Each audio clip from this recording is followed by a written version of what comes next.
అందరినీ అడుగుతాను, ఎవరై ఉంటారు? అది నాకు అర్థమైంది, మీకు అర్థమైంది. అంత సీరియస్గా ఉన్నప్పుడు బఠానీలు, పప్పుండలు, కారపూసలు, బత్తాయి తొనలు తీసేది తినేది ఎవరండి? ఇంకా పప్పు లోకేషు తప్ప అనేది అందరికీ అర్థమైనటువంటి అంశం. ఇలాంటి అనేకమైనటువంటి ఎంత సీరియస్ పాలిటిక్స్ అయినా మధ్యలో అక్కడక్కడ కొద్దిగా హాస్యం ఉండాలి.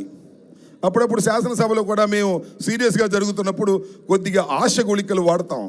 వాడకపోతే మజా ఉండదు. ఎంత సీరియస్ రాజకీయాలు నడుస్తున్నా జగన్మోహన్ రెడ్డి గారికి, చంద్రబాబు నాయుడు గారికి మధ్యన ఎంత సీరియస్గా నడుస్తున్నా, జగన్మోహన్ రెడ్డి గారికి, చంద్రబాబు నాయుడు గారికి, అదేవిధంగా పవన్ కళ్యాణ్ గారికి మధ్యన ఎంత సీరియస్గా నడుస్తున్నా మధ్యలో ఎవరో ఒక జోకర్ కావాలి. ఆ జోకర్ని సృష్టించలేదు, వాళ్లే సృష్టించి పక్కన పెట్టుకున్నారు. అతని లోకేష్ అని చాలా విడమర్చి చెప్పినటువంటి వ్యక్తి ఆర్జీవి గారు. నేను మనవి చేస్తున్నా, ఇంకా చెప్పాలంటే చాలా విషయాలు ఉన్నాయి. చాలామంది వేదిక మీద ఉన్నారు. రాజకీయ ఉపన్యాసాలు కాదు, కానీ నాకంత కుతూహలం. ఈ దేశంలో, ఈ రాష్ట్రంలో అత్యంత ప్రజాదరణ కలిగినటువంటి ఏకైక నాయకుడు జగన్మోహన్ రెడ్డి అనడంలో సందేహం లేదు.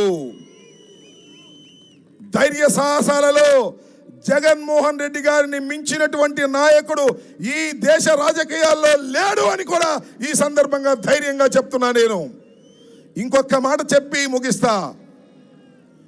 రాజశేఖర రెడ్డి గారిని చూశా, అతి దగ్గరగా చూశా, వారితో ప్రయాణం చేశా.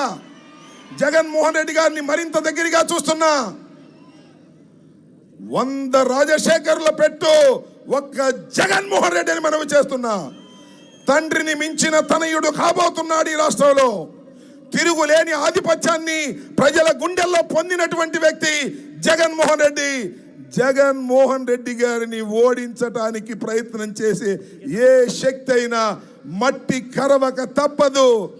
ఆ పీకే అయినా, ఈ పీకే అయినా, ఏ పీకే అయినా జగన్మోహన్ రెడ్డి గారి ముందు బలాదూరనని ఈ సందర్భంగా తెలియజేస్తూ, దాసర్ కిరణ్ నిర్మాణంలో తయారైనటువంటి వ్యూహం, ఆర్జేవి గారి పర్యవేక్షణలో, దర్శకత్వంలో తయారైన వ్యూహం 29న రిలీజ్ అయి ప్రజాదరణ పొంది, ఆర్థిక లాభాలను పొంది, కొత్తగా ఆర్జీవి గారికి పేరు దీంతో వస్తుందని అనుకోను.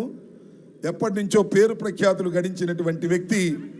అలాంటి ఆర్జీవి గారికి మరింత పేరును తెచ్చేటటువంటి చిత్రంగా ఇది రాజకీయాల్లో నిలిచిపోవాలని రాజకీయ చిత్రం ఇది.